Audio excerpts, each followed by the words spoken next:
J'ai failli foirer ma marque avant même de la lancer. Voilà, c'est dit. Ah bah ouais, là il y a un malaise hein. Si tu ne me connais pas, moi c'est Elia et comme tu peux le voir, je suis très loin de l'image de la clean girl et encore plus loin de son quotidien. Et alors en voyant la mode se lisser et devenir chiante à souhait, j'ai décidé de créer Maison Scandale. Une marque fun, sexy mais portable pour nous les tanas. Mais alors avant d'arriver à ce premier drop qui arrive dans quelques semaines, première galère et pas des moindres, personne ne voulait travailler avec moi.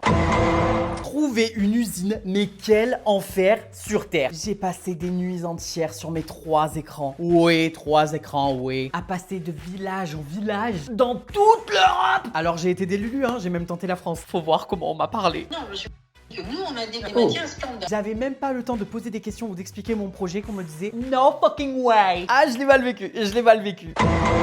Et quand je l'ai contacté avec mes idées, soit on me répondait pas, soit on me disait t'es des gains alors pause, soit vos quantités sont trop faibles, nous n'avons pas les techniques adéquates, on ne peut pas réaliser vos projets.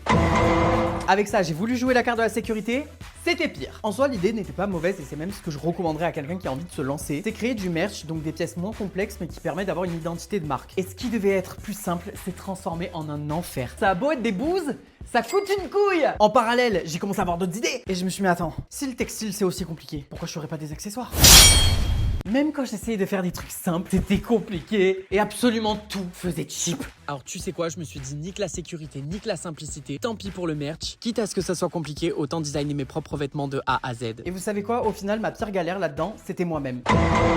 Je voulais aller vite, sans être formé, en ayant de hautes exigences. Ça ne marche pas comme ça ma puce. Ah par contre je regrette rien. J'ai appris à la dure, mais j'ai appris. La réalité c'est que je ne savais pas faire un pack technique, que je ne savais absolument rien de ce que je faisais. Et c'est là que j'ai pris une grosse décision. Je suis parti tout seul à l'autre bout du monde pour me former et trouver mon usine. Mais ça je t'en parlerai dans une prochaine vidéo, alors abonne-toi si t'as pas envie de rater la suite.